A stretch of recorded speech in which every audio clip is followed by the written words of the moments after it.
This article is titled Didactic Hardware-in-the-Loop Platform, a low-cost open-source approach. Hardware-in-the-Loop, or HIL, refers to a real-time simulation where a physical replica is used to emulate the behavior of a system or part of it. In HIL simulation, the emulator replaces the system it emulates, allowing interactions between this replica and other physical systems. When a dynamic emulator is used in a closed-loop interaction with physical controller, this simulation is known as controller HIL or C-HIL. In it, the emulator accurately replicates the dynamic system, making it indistinguishable to the controller. This enables testing under conditions similar to those of the final application. The use of hardware-in-the-loop with low-cost hardware has been explored in education, showcasing its potential to enhance learning experiences. On one example, we have a low-cost HIL platform that emulates a power electronic converters using MATLAB and Simulink, where students found the platform to be affordable, user-friendly, and effective for learning. Another one has integrated a ball and beam animation, though it was only implemented before embedding the model. Another approach involves a HIL platform for dynamic systems using a dual-core processor, where one core is the system emulation and the other one is the control. And lastly, a C-HIL simulation platform that utilizes two Arduino Duo boards used for RLC circuits and microgrids. These examples highlight the versatility of HIL in education, leveraging accessible hardware to facilitate hands-on learning. In Latin America and the Caribbean, higher education enrollment has risen in recent years, yet retention remains a challenge due to the high dropout rates, often linked to financial constraints.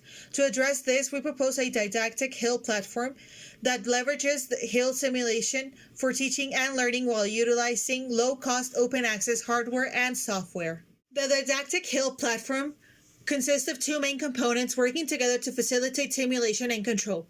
The first component is a HIL emulator built on a Raspberry Pi Pico, featuring a digital input with PWM for the control signal and an analog output representing the process variable. The second component is a Windows-based graphical user interface developed in Visual Studio, which communicates with the HIL emulator via USB.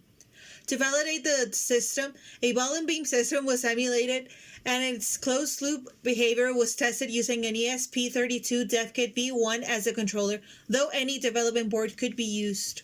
Here, the input to the emulator is represented by the desired angular position of the beam. The output to the emulator is the position of the ball on the beam. The inertia of the system is low, so it does not significantly affect the response of the servo motor. Thus, the system was modeled as two transfer functions.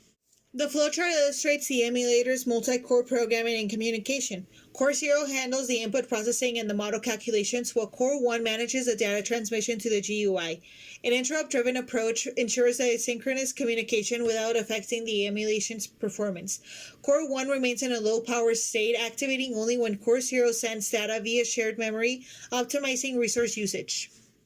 The cost of the components required to build a HIL emulator, including a PCB for mounting, is detailed in the components list. The constructed emulator incorporates these materials and features additional inputs and outputs to support future multi-input, multi-output system emulation. The GUI of the platform integrates a real-time data plotting system, animation, data export, and serial communication controls within a responsive design.